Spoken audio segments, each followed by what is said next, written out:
حضرت زید یوشی رحمۃ اللہ تعالیٰ علیہ فرماتے ہیں کہ فقی عبد الرحمن نویری، آپ جب منصورہ میں نا فرنگیوں کی قید کے اندر تھے نا، انگریزوں کی قید کے اندر تھے، تو آپ اس آیت کریمہ کا اکثر ورد کیا کرتے تھے، وَلَا تَقُولُوا لِمَنْ يُقْتَلْ فِي سَبِيلِ اللَّهِ أَمْوَاتٌ بَلْ أَحْيَاءٌ وَلَكِنْ لَا تَشْعُرُونَ۔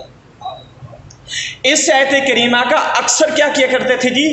ورد کیا کرتے تھے۔ اور ایک فرنگی آپ کے پاس ہوتا تھا اور یہ آیت کریمہ سنتا تھا، یہ آیت کریمہ کیا کرتا تھا اور آپ اس کا ورد کرتے تھے، اونچا اونچا ورد کرتے تھے، وہ بھی سنتا تھا اور وہ سمجھتا بھی تھا کہ یہ کہہ رہے ہیں، پڑھ رہے ہیں، اس کا مطلب یہ ہے۔ اور جب فقی عبد الرحمن رحمۃ اللہ تعالیٰ علیہ کو شہید کیا گیا نا، تو آپ کا لاشا پڑا ہوا تھا۔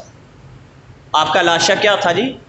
اور یہی فرنگی انگریز، یہ فرنگی آپ کے لاشے کے پاس جب آیا، جب آپ کو شہید کر دیا گیا اور آپ کے لاشے کے پاس آیا، گھوڑے سے نیچے اترا اور لاشے کو خطاب کر کے کہنے لگا کہ آپ تو کہتے تھے وَلَا تَقُولُوا لِمَنْ يُقْتَلُ فِي سَبِيلِ اللَّهِ أَمْوَاتٌ بَلْ أَحْيَاءٌ وَلَكِنْ لَا تَشْعُرُونَ۔ تو آج بتائیں آپ کس طریقے سے زندہ ہے؟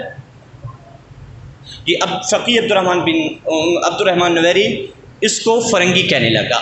کمال پھر کیا، جن کو اللہ تبارک و تعالیٰ کے ذات پر بھروسہ ہو اور جنہوں نے قرآن پاک کے اوپر ایمان رکھا اور ایمان اس طریقے سے رکھا ہو کہ شبہ تک نہ ہو جن کی، اور ان نے یقین دل و جان سے جنہوں نے قرآن کو مان لیا ہو، جنہوں نے اللہ کی مدد پر بھروسہ رکھا ہو، پھر اللہ ان کی مدد فرماتا ہے۔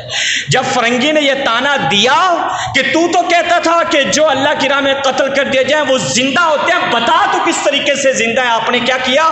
فٹافٹ آنکھیں کھول دی، لاشا پڑا ہوا ہے، آنکھیں کھول دی ہیں، اور آنکھیں کھول کر کہنے لگے دیکھ لے، اللہ کی قسم میں کل بھی زندہ تھا، رب کی قسم میں آج بھی زندہ ہوں۔